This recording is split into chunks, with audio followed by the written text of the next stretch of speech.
Welcome back everyone to Prod.cast, and today's episode we're going to talk about Tokusatsu. Safe to say that the three of us, our friendship is...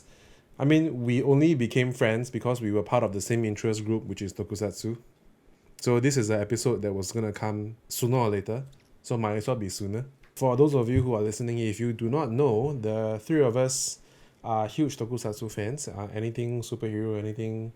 not just the superhero from the West, but the superheroes from the East, Japan, as well.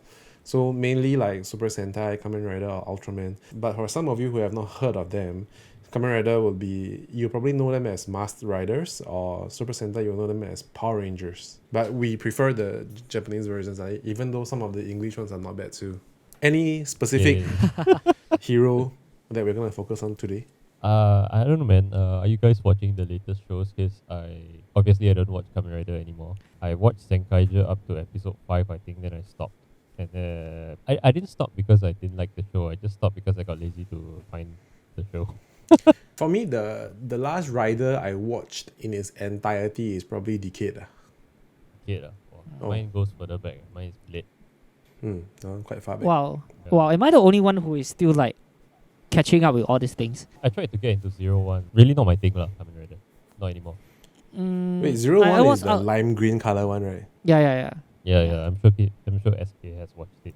Yeah. I have been basically on and off. I wouldn't say that I watch like the entirety of all the episodes. Sometimes I'll miss some episodes if I know that they are fillers. But the recent one that I legitimately watch besides fillers and really watch almost all is actually 01. Yeah, I kind of like the story, how they put it out there, particularly towards the hidden message with regards to discriminations and acceptance. I think that was something that I kind of gravitate to. So it happens to be one of the very few that I was still catching on.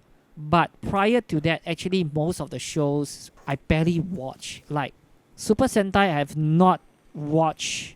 Even Senkaiger, I only watched the first 2 episodes and I'm done. Yeah, I find Senkaiger quite interesting. But then I'm not sure how...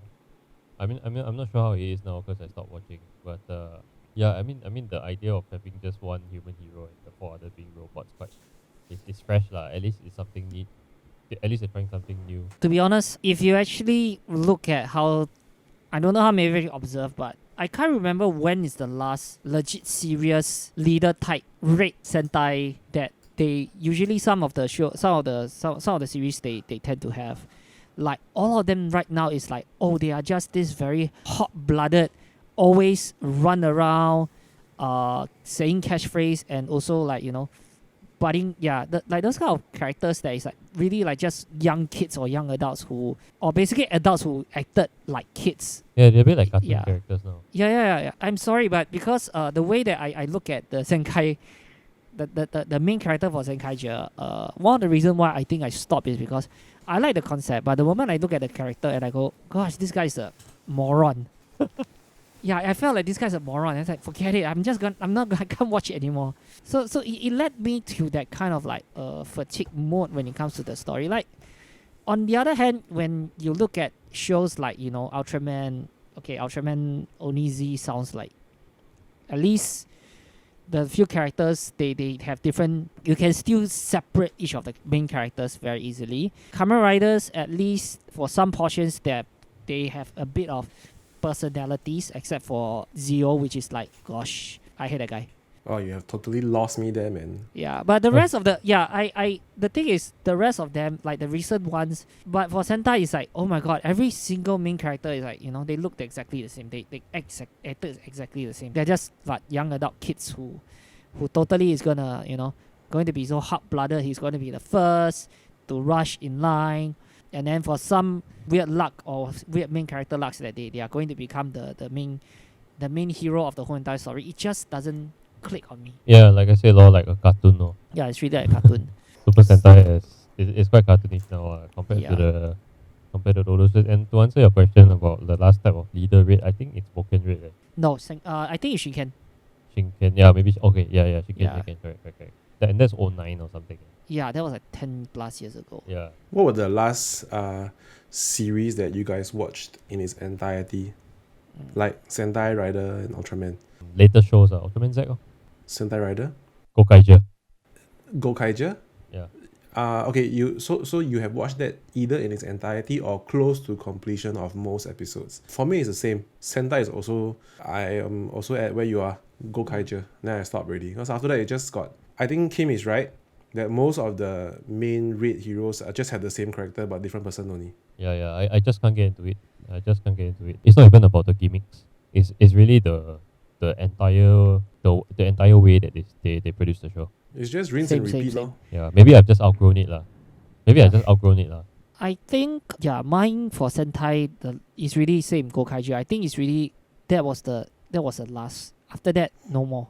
I can't remember any of the shows that I legitimately watch. Even the ones that I think most of the people after post Gokaiger, a lot of people loves a lot. What's it called? Kyoryuja. Oh yeah, I watched a What bit. the dinosaur one? Yeah. No, the space one. Kyoryuja is the next one, correct. Yeah, the dinosaur one. The one that everyone was after that were like some of the fans they were talking about it during at that period of time. Yeah. A lot of people seem to love Kyoryuja. Yeah, I wasn't a fan of that also. Yeah, I don't know, man. Like, I still do like try and listen to the songs and see whatever I can see the transformation or whatever. But I really just can't get into it. Oh gosh, the most annoying one I will never forget. Q Ranger. Yeah. That God, yeah, the like, Yoshiaraki. I'm like, dude, oh my god. I only watched the Space Squad movie, and that's my only exposure to Q Ranger, and I hate the shit out of that guy. Yeah, annoying as hell. I genuinely. Wait, I don't know who is Q Ranger. Yeah, you can go and search for it. Gosh, the guy constantly Yoshiaraki to the point that I. Oh. Wait, Q Ranger is the Space Force one. Yeah. The It's 12 the guys. one with like what 20 rangers or something. Something like that. Yeah. Already like a big, pardon my word, a big clusterfuck, and then they and yet they have one of the most annoying main character in all, and for the first episode only I felt like I just want to switch off the whole entire. I didn't even get there. Yeah. Like I found out about the catchphrases through I think one of the like clips or something like that, and I'm like, okay, no, I'm not touching this. But then I only watched it because of Space Squad, because there was Gavan. Oh yeah. Yeah. There's Gavan. Yeah. There was a crossover movie. They have a crossover with Deka Ranger also. Yeah, you know Deka Ranger versus Gavan. I had no idea. Yeah, so Deka Ranger did the 10 years after Deka Ranger thing, the movie. Uh-huh. So they did that movie, and then after that they were like, okay, let's start our little own cinematic universe Avengers. with the new Gavan. So they brought Gavan and Deka Ranger together. But I was like, it was like one of the best Tokusatsu movies in the past few years. Yeah, it was cool. Yeah. It was cool. I'm watching the Henshin's scene silently on YouTube now. Wow, fuck! I don't have to say the actor they chose for the new Gavan fucking solid. Dude, I met that guy, and honestly, he's damn cool. Wow, where do you meet him? I went to Jakarta to PopCon in 2017. Oh. Like, I went with Ideal lah. So we were like, hey, this is fun. This is an interesting story because we were in the midst of doing NDP, right? So you all know when NDP is, right? Yeah. So the convention was, I think if I'm not wrong, 2nd to 4th or 4th to 6th August. So we were in Indonesia during that period, and we had to come back for NDP. And we only booked like a week before or something. We were like, hey, should we go or not? Because Kenji Oba will be there. Walter Jones was there also. Yeah. Black Ranger. The original Black Ranger. It's like he don't really care about Walter Jones lah. So we were like, hey, Kenji Oba is going to Jakarta. Should we go or not? Then we just said, just go lah. So we booked a hotel, then we booked our air tickets, then we bought the tickets to the event. We went there lor. Then we met Kenji Oba, we met Yuma Ishigaki, the new Gavan. And that guy is so cool that in between during the con, in between the moments when he was free to walk around and whatever, right? He just go around and look for the people that took photos with him just to disturb them. So that guy's quite solid. I think he really enjoys being Gavan and enjoys meeting fans. I the way that I watched the shows that he really put a lot of dedication to the character. Yeah. It's a pity that the show didn't really took off like that. The whole entire. Yeah, they didn't do any more because at the event itself, they were asking whether they wanted to do more, and they were like, yeah, they already had something planned, but so far I have not seen anything. I don't think so. They'll have it again. I After that, don't know. it was the Q Ranger thing, and then that's it. I didn't see anything else. Yeah. I don't know, like Q Ranger like the wrong thing to do it. I still remember the director for the Gavan and Deka Ranger. He was constantly saying that he wanted to do this like a Japanese version of an Avenger. Director Sakamoto, what? Yeah, he was using the term event. He didn't use the cinematic universe, but he just said that he wanted to do a Japanese version of his of a Tokusatsu version of an Avenger. Yeah. And then I think he got poached by Superia, so after that, Yeah. oh liao. It's good back. It was a very nice time to watch that because it's like it was cool because it was Deka Ranger, so it's literally just for that. But other than that, actually, and it makes it worse to have Deka Ranger around because you can see the drastic difference between the current Sentai and the Sentai of the past. Like the kind of characters that, the way that they structure is that, you know, the young ones, they just don't have characters. And the latest, the older ones, they really have a lot of characters in them. We don't even need to look so far. You look ahead from Deka Ranger, you look like 3-4 years later, and you see they did recently. They also did like the Go Ranger 10 years after, right? The impact wasn't that big. It wasn't a very good movie also. I kind of feel sad that it was. I still got stunned by why is it Go Ranger. I thought they would do like Shinkenger or something more popular, but maybe the actor is too difficult to get back.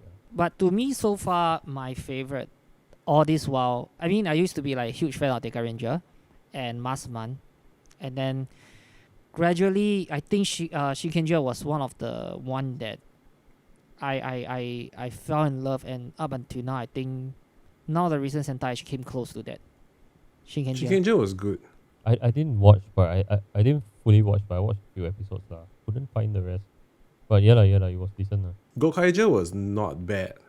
Not as good as Shinken, but Gokaiger was not bad. Yeah, Gokaiger was great because you get to see all the returning actors. Yeah. But that's about it lah.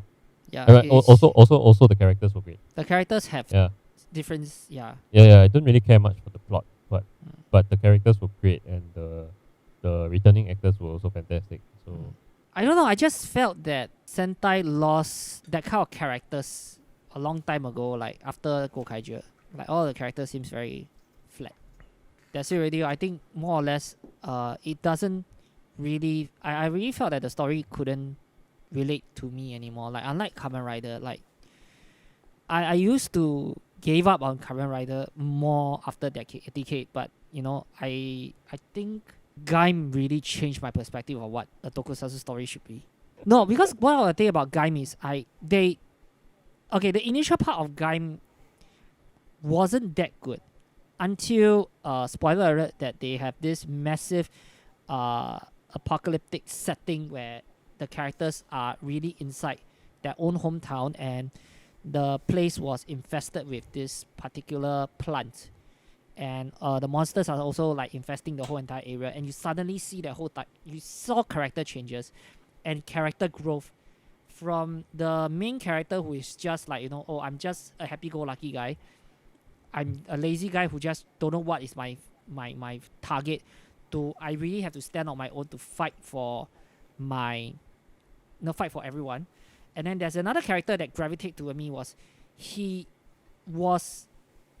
believed that he this guy called Mitsuzane, and the character is one of those like he has this crush, and he also likes his friends.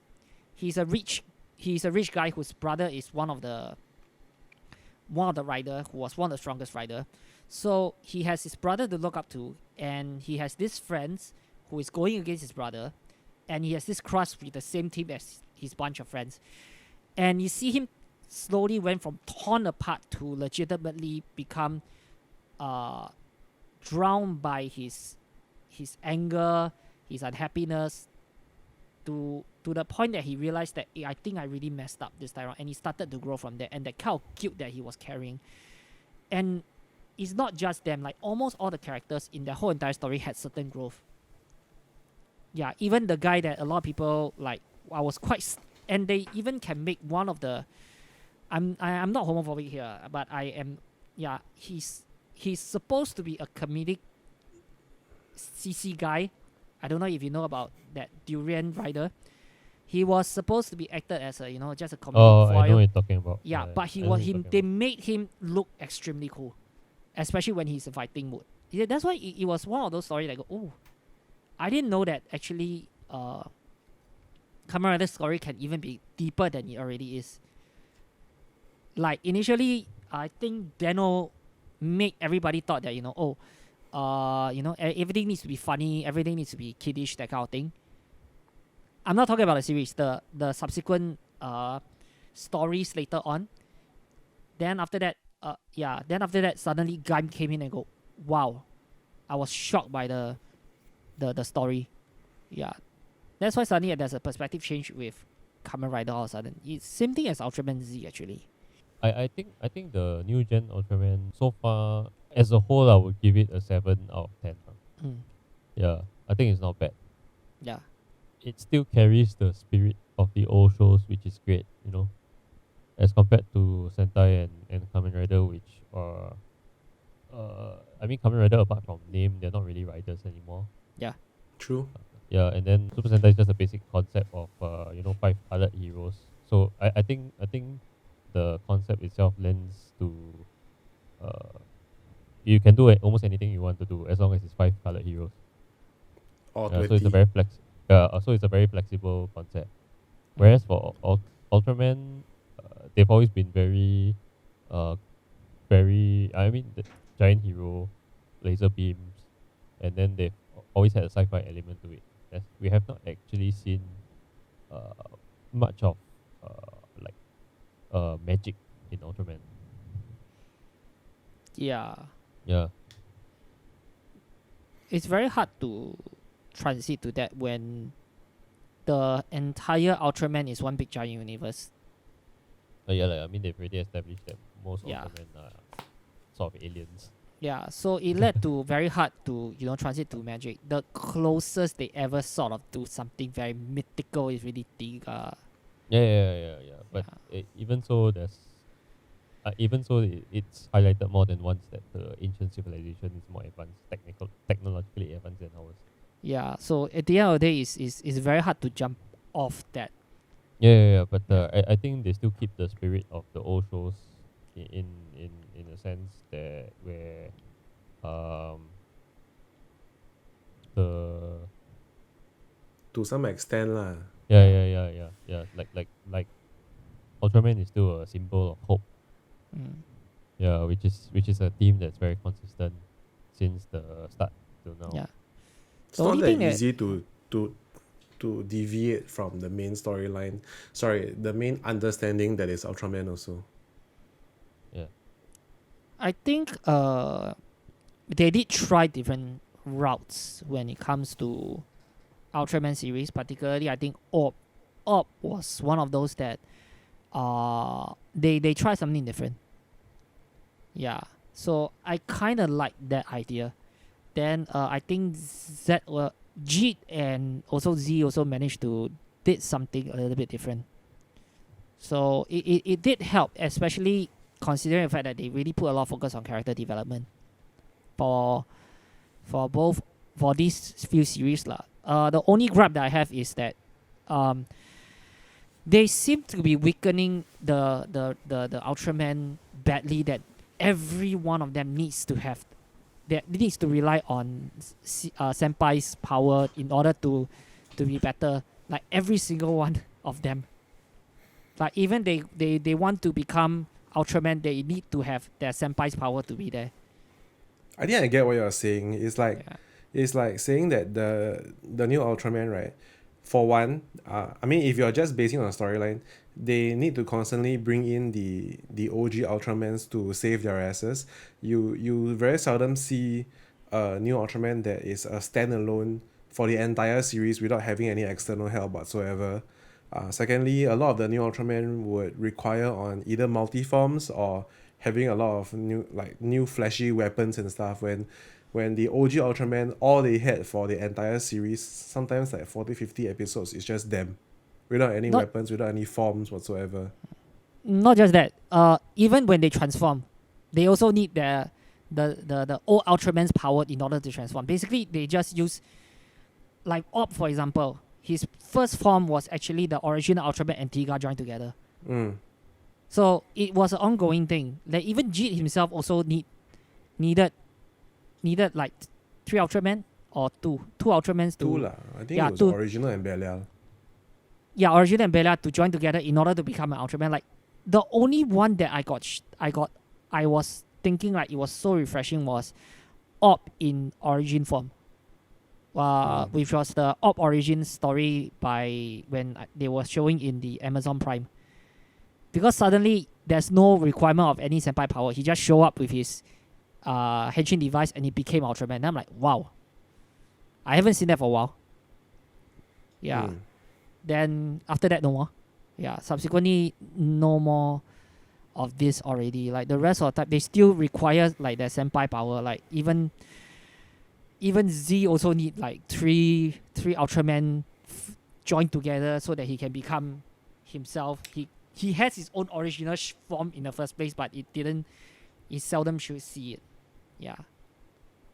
So that was my biggest gripe, like, like it weakens the Ultraman badly. Like without the OG Ultraman, without the past Ultraman, like, they can't even do a proper transformation on their own. Yeah. I think all those I guess it's behind the production reasons lah. No choice. Yeah. But obviously I still wish that like some Ultramans have a default form that does not require. If you're gonna use like power ups based on past ultras, that's fine lah. But at least you have a basic form like Zack has. Yeah, you have a basic form that doesn't require like fusion powers or something lah. Like, but Jit is one that doesn't really have a basic form. His basic form is a fusion either way ma. Yeah. But can be explained in a sense that they actually said that he's not like a how to say he's not like a genetically full Ultraman. He's not born in Ultraman. He's a created Ultraman. Yeah. Yeah. But most of the recent New Age Ultraman also in some way are linked to the older ones ma. Yeah. Probably Yeah. except for Z lah. Like you see even Taiga, because I didn't watch Taiga's series. I'm not so sure what's going on there. I don't know if he has any other extra forms that combines him with other Ultraman, but he is still in some way linked to one of the OG Ultraman, which is Taro. Z is linked to an OG Ultraman. Who is Z linked to? He was adopted by Ace. Yeah, Ace appears in Yeah. Z. No wonder they have the same head. No, it's not really a son. Like more like it feels like an adoption to me because when they met, it was like, oh, when I found you, you were very young or something like that. Yeah, Along the line, something like that. yeah. Op was a great story.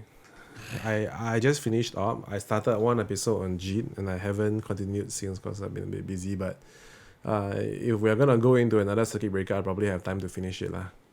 Yeah. Actually, yeah, Op is really good. I feel like watching it again. Yeah, I Watch still it, love Op. watch it. Yeah, I still love Op, and really watch the Amazon Prime, the Op origin. It was cool, especially yeah, you can see quite a number of familiar faces there, including one from the Sentai actually show up in the show. Yeah. What were some of your Which one? favorite Ultraman series? One, if I can speak for all of us, definitely one is Tiga. Yeah. Mm-hmm. Yeah. But personally, I like, obviously I like 7. I like the original. I like Dinah. I like Gaia. In fact, if you were to ask me, I prefer Gaia over Tiga for the story. Interesting. Yeah, and for the new gen, obviously Op is one for sure. I like surprisingly, I like RP. I like Jit. I like Z and Gingas. For me, is hands down the trio that I mean, Dinah, Tiga, and Gaia. These three is always in my list. I personally like Dinah a little bit more, except for the ending, which threw me to this day is still something that I am still like pissed about. Yeah, I hated the ending. Yeah, then I think for modern one, Op is definitely one of them, and I think Z is one of them. The rest, RB, I just couldn't I just couldn't get RB. Yeah. Personally for me, I just couldn't get RB. And the theme song is nice. I love the song. I love the song, but the show, especially midway, suddenly they change antagonists. I go, what? Okay. Then Yeah, I was a bit sad that the original guy didn't come back. yeah. Yeah, that's really. I think the It's fun, only yeah. only Ultraman series I've watched in its entirety is probably Tiga and Op. I'm rewatching Tiga now on my own time also, but I really want to watch Taro because I think out of all the 6 OGs, Taro is my favorite. I'm stuck at like episode 12 or 13 of Taro for like 2 months already. Why stuck there? I don't know, man. It's just a weird show. It's a really weird show, and I just didn't feel the motivation to carry on watching. But Yeah, I know, right? yeah, I had the same problem with Ultraman Leo, which is ironically the show after Taro. So I took 2 years to finish Leo. Wow, 2 years. Wow. Yeah. But some shows like Jack, Ace, 80, I breezed through them in like 2-3 weeks. Yeah. I think actually quite surprised no one actually brought up the Western Ultraman. Where's You the mean Ultraman? great? Yeah, I think that okay, I can put the great Ultraman Great and Ultraman Great in the list. I like it. Yeah, it's not bad, but I wouldn't Yeah. consider it one of my favorites. I also like Powered actually. Yeah. Same, I wouldn't consider it a favorite. Hey, I only recently then learned that Ultraman Tiga is named Tiga really from the Malay word Tiga as in 3. I always thought it was just some coincidence. Yeah, it really is. It really is. It really is. I had no idea, but why would they, out of all the languages, choose Malay? I mean, nothing wrong with it, but I'm just curious to know why. Because Ultraman is huge in Southeast Asia. Or was lah. I mean, is still valid lah. Yeah. Like the back in the 90s, the only shows they showed Ace, Jack, I think 7 in Taro. Singapore, Malaysia, Indonesia. What? Taro also. Taro also, yes, Taro Yeah. also. And then you could buy like those fake DCDs from Pasar Malam or videotape Yeah. from Pasar Malam. Yeah. And all those would be those shows lor. Like Yeah. the Ultra Brothers and everything. So these shows are super popular here. You know that I watched Taro in Surya. Oh, is it? Wow. Yeah, it was in Surya, and it was in Malay, and gosh, I was like, I can't remember the time, but it's always like I think it was Sunday 5:30 or something like that, and I'm always sitting Yeah. there. I barely watch Surya even till now, but the Yeah. only time I really switched to that is just to watch Taro. Yeah, in I Malay, think yeah. about 10 to 15 years ago, Ultraman Dyna was on Surya 5:30 Yeah. p.m. in Malay. Oh yeah, I think so. I watched Tiga Yeah. on Channel 8. Yeah, Yeah, lor. Tiga was I mean, all of us did lah. yeah, it was really that's the only time that we can watch that show. 9 a.m. on Sunday, right? Yeah. Something like that. Yeah. Yeah. Thursday, if I'm not wrong. No lah, should be weekend mah. Last time as we were kids, the weekends Yeah. were the best time to stay home and binge watch TV because it's just Kids Central the whole day. Yeah, lor. Hey, Kids Central had very good shows last time. Yeah. Yeah. Not the same ones it went to Octo.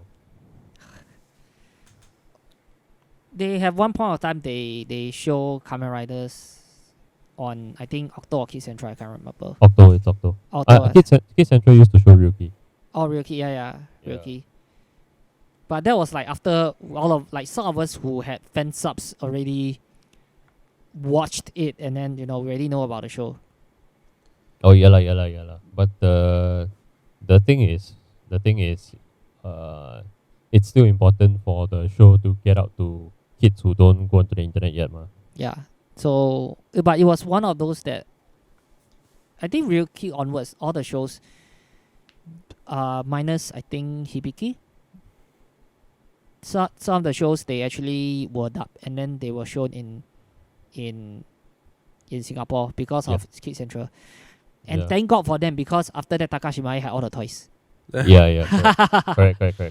Yeah. Correct. Unfortunately, I really cannot get any numbers about the viewership. That's a bit sad. Because that would really help me. Oh yeah. So guys, what are your thoughts on the new upcoming Ultraman, which is Ultraman Trigger? Ultraman Trigger. A bit sian, eh? Like, a bit disappointed that it's not taking place in the same universe, the Neo Frontier universe. I agree. But I am, of course, I'm excited to see what they will do with it, lah. Yeah, where it will go and all that. Yeah, because it does look promising, lah. Yeah, I won't deny that. I just personally still think that they might have the chance to bring in the actor from Zygo, consider the fact that he show up for the SHF advertisement. I have a feeling that he might show up, but I just don't like the idea of alternate universe. Like, when is the last alternate universe series that ever in Tokusatsu that ever worked? To be honest, none.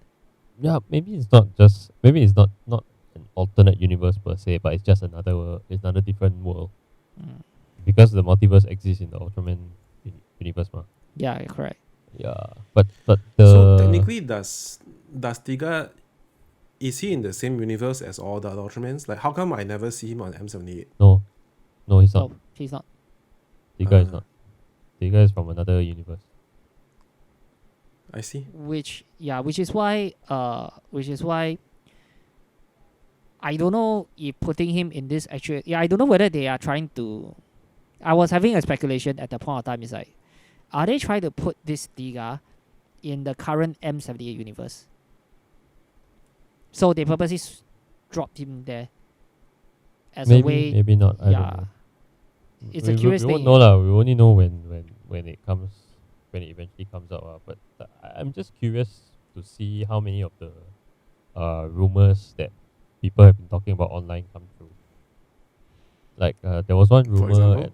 There was one rumor at first that Absolute Tartarus from the Absolute Conspiracy did something to the timeline. That's why it changes like the Neo Frontier universe. Oh, okay. Yeah. Then the original speculation was that whatever he did erased Dinah and led to the Trigger timeline. But it doesn't. I mean, it doesn't look like it now because the whole, based on whatever we've seen of Trigger and whatever information they released so far, it seems like the whatever they established in Tiga is not continued in Trigger. So who knows? Maybe it could be a total rewrite of the universe. If that rewriting thing is true lah. So maybe the key to defeating the key to defeating Tartarus is to restore the original universe or something like that, or become, maybe it's its own crisis or whatever shit, I don't know. But the rumor only surfaced because usually the Ultra Galaxy fight will be related to the subsequent series. Oh yeah. Yeah, usually that's the case. And consider how much they hyped for that series previously. Correct. It felt like it does make sense that they will have to bring it forward. If not, I can't see how they introduce such a big hype over, especially this villain, and then suddenly they go. Correct. Cause like, how to say, even the mysterious Ultraman at the end of Absolute Conspiracy is not Trigger. So I wonder who the Ultraman is. Yeah. Just not another. What's the guy name again? Gosh, I suddenly forgot about the Taiga's main antagonist. Trigger. Just not him. Yeah, it's not please not him. Yeah. Gosh, he's annoying as hell. Yeah. So excited to see that it's coming out in July. So Still a way to go. Still some way to go. yeah, Okay still lah, some quite ways to fast go. lah. It's almost end May already. Yeah, lor.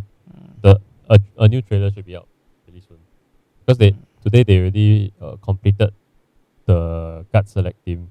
They announced all the characters already. Yeah. Pretty fast, I find. So we'll see. Mm. So It's like guys, this. yeah. Yes. Game go.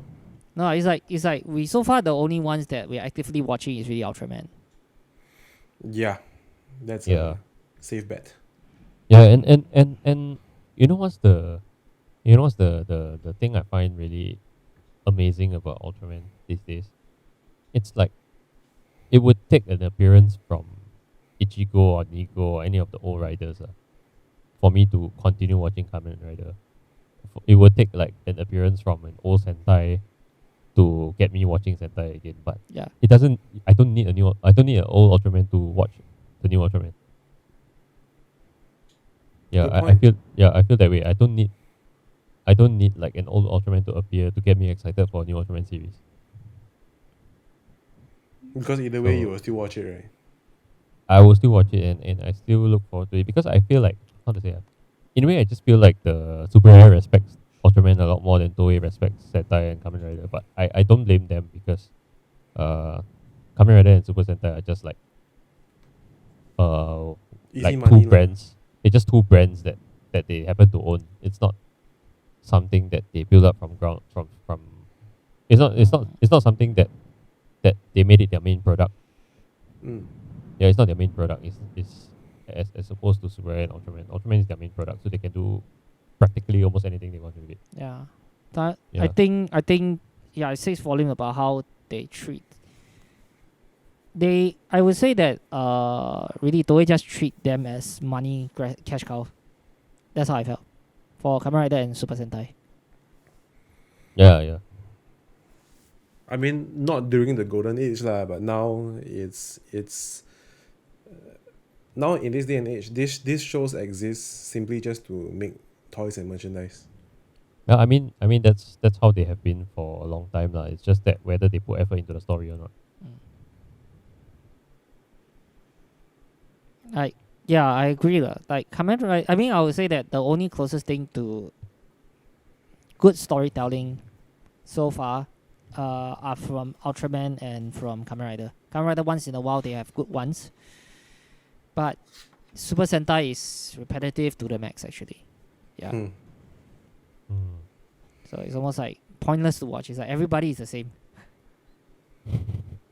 Okay, so guys, as you guys probably know that recently within this community that we are in, we have heard the death of fan subs. Yeah. What do you guys think about this topic, and is it too sensitive for us to cover in a podcast like this? I don't think so. Lah. Shall we go for it? Yeah. Sure. Okay, so for those who are listening and have no idea what we're talking about, Basil, what happened? In a nutshell, Toei sent a cease and desist letter to two of the biggest and longest running, I think, fan sub groups on the internet where people watch Kamen Rider and Super Sentai from. So for the foreseeable future, there may not be any like fan subs of the new shows, which has caused a lot of people to start panicking and starting to the internet is going crazy. Yeah. Yeah. I personal opinion on it, I think it's inevitable. You've got to know that fan subs are illegal.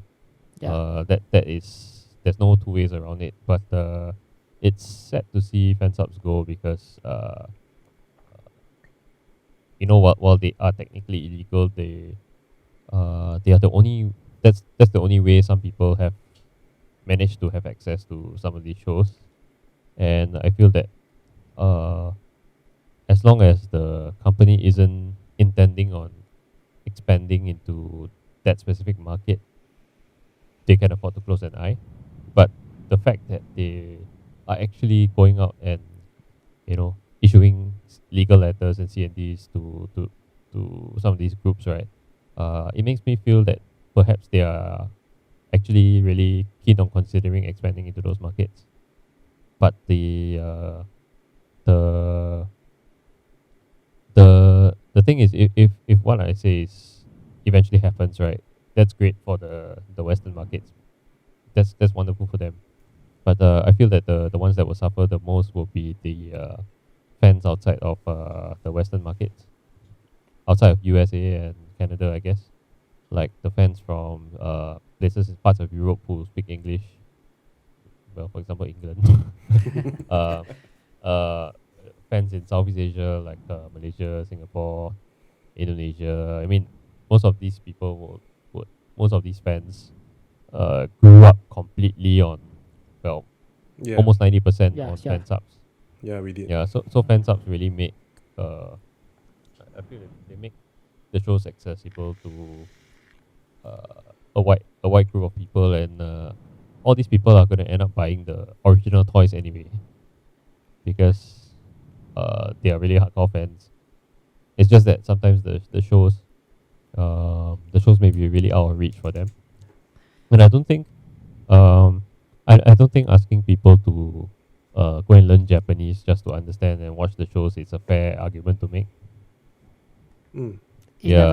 never is. Yeah, so I really wonder what is going to happen to the fan base in Southeast Asia. Like, but I'm sure I'm sure that they'll get on fine, and things will just eventually adjust, and the market will correct itself, and there'll suddenly be a lot more Ultraman fans than Kamen Rider and Super Sentai, because Ultraman is paying attention to making their content accessible, so that's great. I think, but I don't know whether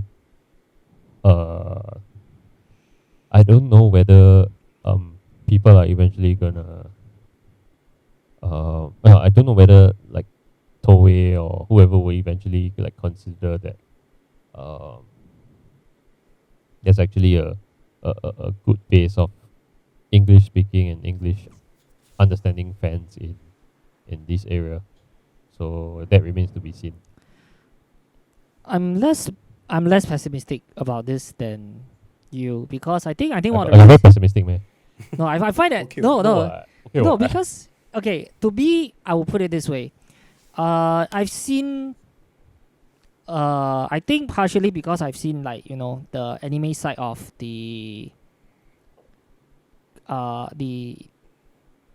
anime side, there a lot of the animation companies are actually hogging or attacking the fan sub. I think one of the company was Gonzo 10 over years ago, and it has been a war going on maybe from that side in the anime side, and it's only recently in Tokusatsu that this happens.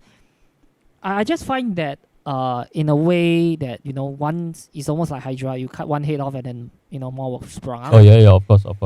Yeah. So in a way that my point of view will be like, oh, okay. Nice reference though. Yeah, like yeah, sure. TV Nihon. Yeah, sorry. TV Nihon is gone, and then my first response was, there are really like quite a number of other fan subs out there that they didn't actually clamp down. So probably they are not as big now. So they probably will sprung up again. They will have avenues. Like, I'll be very honest, even nowadays when I watch some of the tokusatsus, or I think Ultraman is the only one that, because they show in YouTube with Chinese English subs, so we can watch it. But for Kamen Riders and even for Super Sentai, some of the places they have that Chinese subs which is released, and then you can just watch from there. Yeah. So there are actually other avenues that some of these fans can actually look for it. It's just I just find it very redundant. Like, you clamp the two biggest and you hope that things will be boiling, that things will calm down, and then my response is, have you seen how hard it is to clamp down those in the anime side, where they took years and nothing happens? So why do it now when you know that it's not going to help but harm your reputation? No lah, of course they know lah, but the reality is the Tokusatsu fan base is still way smaller than the anime fan base. Mm-hmm. Yeah, there are like hundreds of anime shows at any like I I I guess at any given time compared to Tokusatsu, which is like maybe 3 or 4 or 5 shows only. Yeah. Yeah. I don't know about you. I don't even lump Tokusatsu and anime in the same group. To me, they are two very different things. Same. Yeah. Do that, yeah. No, as in it's not lumping them together. It's more of like there's a reference point to see that, you know, the anime side already did it and they failed miserably, and now Tokusatsu is trying to do exactly the same thing as they did, and then I'm like a bit like redundant because there's a reference point. I won't exactly call it redundant. I think the IP owner has every right to protect their intellectual property lah. So you know, normally it costs. Not normally. It always costs money to go in and send a CND letter to somebody. Yeah. You have to pay a lawyer. You have to make sure it's considered legal in their jurisdiction. Let's say you send a legal letter to somebody across the in a different country from you. You have to abide by. You have to make sure your legal letter abides by their system of law.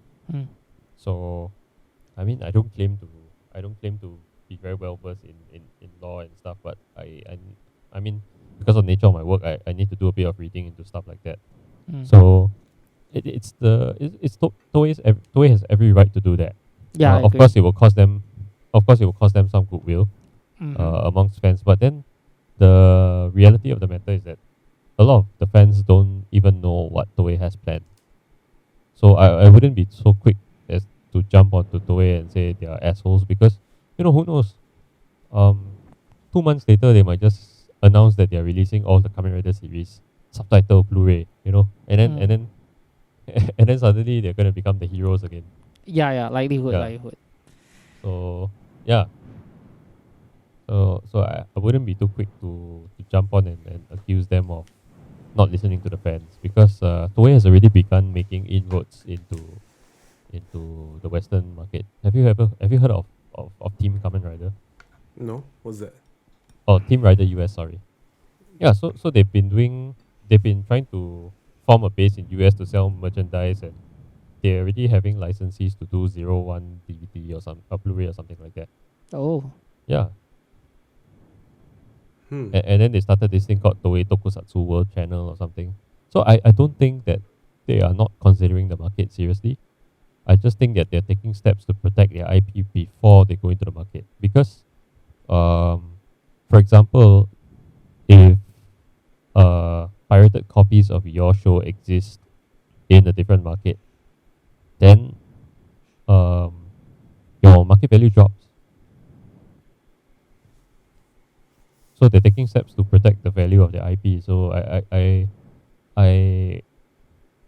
don't agree with the manner in which they did it. I can't see a reason to blame them, like strictly from a business point of view. No, I'm definitely not blaming them. It's their right, actually. Yeah, correct. And I also think that, you know, for fan subgroups to have lasted 20 years, that's like amazing. Yeah, I agree. Yeah, that's amazing. You know, I think those people are like the most passionate fans you can ever find, because where will you find fans who are willing to spend their time to translate and then to subtitle something and then just to share all these free of charge. Yeah. Just to share it all free of charge, and they don't earn anything from it. You know, where you find fans like that? Yeah, and they churn out fast. Yeah. I mean, we all work in this industry, and we know that subtitling is a bitch. Yeah. and we are not even translating. Yeah. So I think the feeling that we are all feeling now when it comes to fan subs and specifically TV Nihon is, now as adults, we all know that what they're doing is essentially illegal. But when we were kids, it's like, who fucking cares, right? I mean, we want to watch Ultraman, Kamen Rider, Super Sentai, and we have a free avenue and it's all subtitled. it's done. Everything is done nicely for us, so we just go for it. Of And course. after 20 years, when we finally see that like I think Bez is right, it's a sooner or later kind of thing. You know, it's inevitable. But when it's finally happening, we feel how we feel because it's just like a sense of loss, or you know, like despite knowing that what they're doing is illegal, they have after all been providing for us for the last 20 years, whether we asked for it or not. Yep. Yeah. Yep. That's right. And going back on something that Kim said, even if they have taken down the two biggest fan sub sites, you will still be able to find scattered smaller groups of fan subs of the same shows that we love. Correct. It's just that the fact that, for one thing, Toei sent this cease and desist letter to the two biggest sites is not really like to tell them that sorry, how do I put this? It's not as simple as just saying that we want you guys to stop because we want to be earning all the money that we could be possibly earning from all this free viewership. Yeah. One, it's like to send a very clear message to them and other smaller fan site groups that hey, we know what you guys are doing. We have let it slide for 20 years, but it's gonna be different now. Maybe they come under new management, we don't know. Or secondly, it's just to send it's just using this method to send a message that we are preparing for something bigger. Yeah. Yeah, likely. Yeah. Yeah, so we really won't know.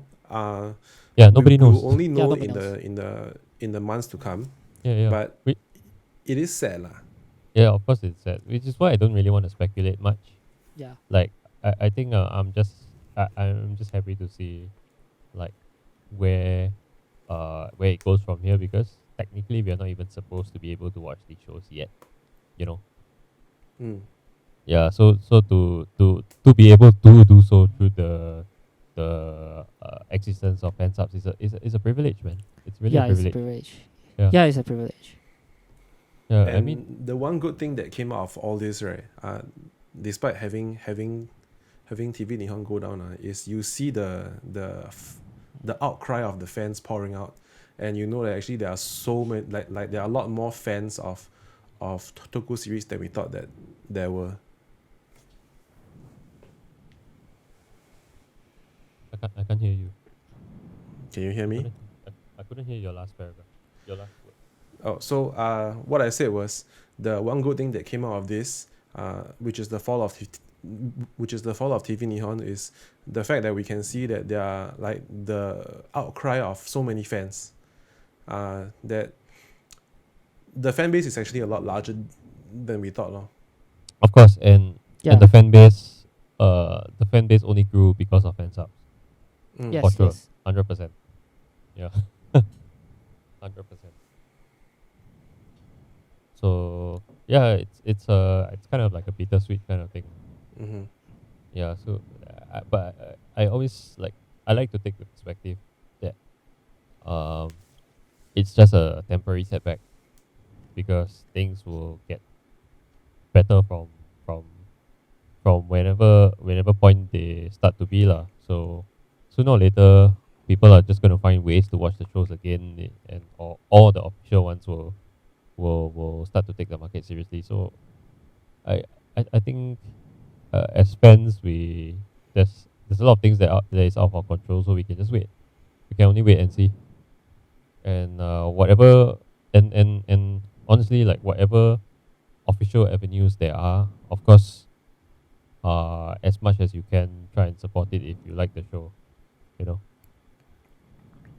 So I Yeah, was and- just yeah. sorry, you finish? No, so the more we are willing to spend on the stuff that we like, the more they can make more of it. That's Yeah. true lah, in a way. Yeah. I'm not saying go out and buy the whole toy range lah, but just spend within your means lah. Yeah. Yeah.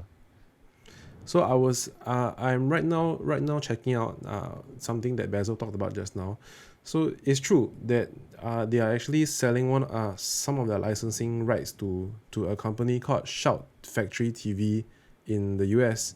Oh, And then I'm looking at the website now. They do have a couple of shows on their shows under the belt, but I've never heard of most of them.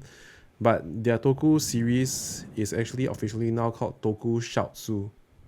Oh yeah, I've heard of Tokusatsu. Yeah, I heard that before also. Yeah, they actually, I think they intend to bring in most of the shows, from Ultraman to Rider to Sentai, new gen, and old. Showa, Heisei, Yeah. and the new era. What's it called? Reiwa. Yeah, Yeah, correct, correct, Reiwa. correct. They even have Leo. Yeah, so Interesting. you see, there's a lot of things happening for the Western fans, and not a lot happening on our side of the globe. Yeah. Actually, China has already. China, you notice that, actually, if I'm not wrong, China actually, Tokusatsu has Chinese licensing and like Chinese sub.